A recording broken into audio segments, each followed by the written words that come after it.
If you have a smart speaker, you have access to the entire world of NPR and St. Louis Public Radio. All the latest news and all the captivating stories. Activate our voices with yours by telling your smart speaker to play St. Louis Public Radio.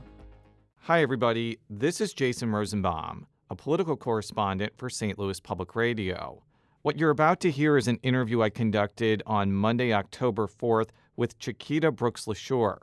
She's the administrator of the Centers for Medicare and Medicaid Services, and she spent a few minutes with me talking about Medicaid expansion in Missouri. Getting to this point has been an arduous process, as efforts to increase eligibility to the working poor faltered until voters approved a 2020 ballot item.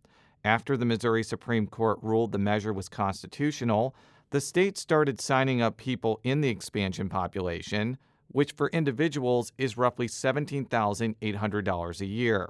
Here's the interview I conducted with Brooks-LaSure on what Medicaid expansion could mean for Missourians and the state's budgetary future. 17,000 people have signed up for Medicaid since people in the expansion population could start applying in August.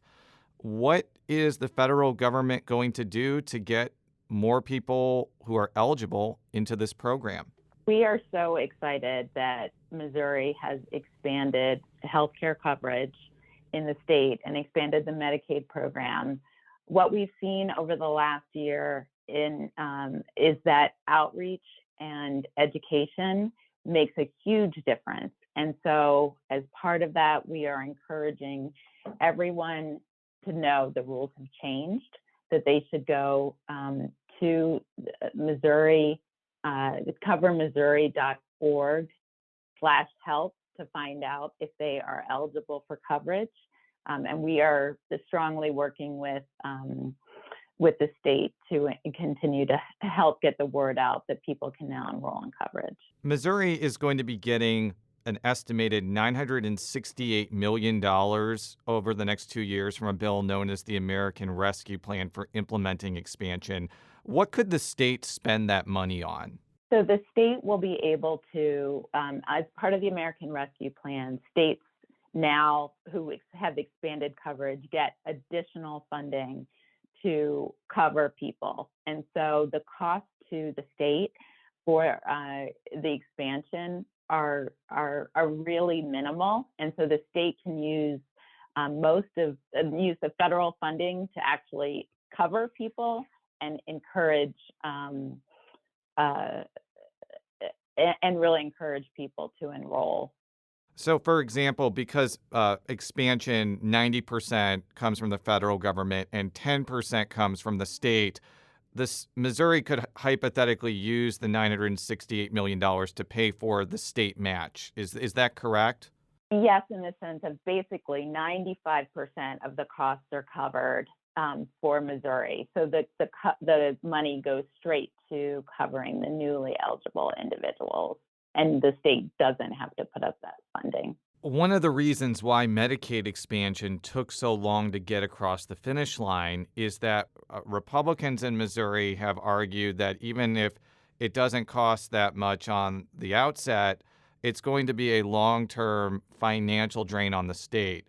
What assurances can you provide not only to policymakers but to Missourians that this is going to be a good deal in the long run from a budgetary perspective? I would say that what we've seen in the last year and a half is the price that we pay for not having comprehensive coverage in our country. And it is so important that we remember the work of the Affordable Care Act. We believe, the Biden-Harris administration believes, that healthcare is a human right. This is so important to make sure that people have access to coverage so that they are healthy and can get access to vaccinations and treatments. And health coverage shouldn't be a partisan issue.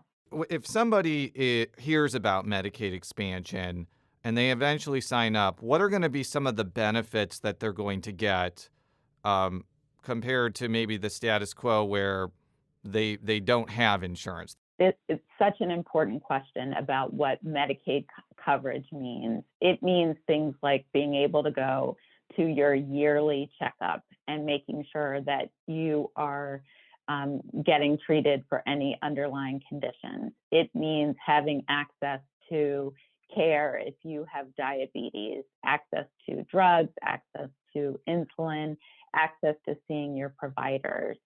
It means mental health coverage, so being able to see a provider if you're struggling with depression or postpartum issues or any of the host of issues that can come up over the course of someone's lifetime. There are 12 states that have not expanded Medicaid yet. And from what I've read from, other news outlets, they don't find the prospect of the additional American Rescue Plan money to be alluring enough for them to do what Missouri voters did and expand Medicaid. What is your message to not only the policymakers in those states, but to the people of those states that this is the right thing to do for the remaining states that have not expanded Medicaid? For the remaining states, I would say the additional funding is still on the table. And sometimes at the state level, it takes more time than it does at the federal level. Missouri is a perfect example of that, of the hard work of organizations to put expansion on the ballot. And so I would say to continue to press, to continue to make the case of what a difference expansion means, and that additional dollars should make a difference, not just to the people who are covered, but to the providers who provide care to people, like rural hospitals, who absolutely benefit from an expansion of Medicaid. You can find all of our coverage on Medicaid expansion and Missouri politics by going to stlpr.org. I'm Jason Rosenbaum, and thank you for listening.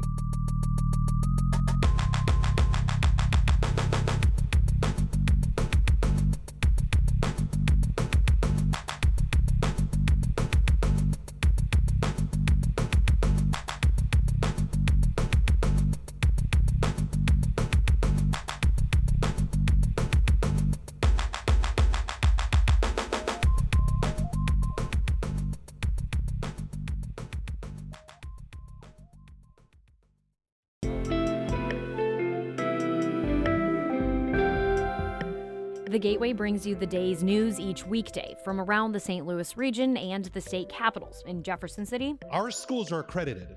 We don't need this bill. And Springfield. How many more years must pass before lawmakers see time is of the essence? I'm Abby Larico. Join me each weekday for The Gateway on the STLPR app or wherever you get podcasts.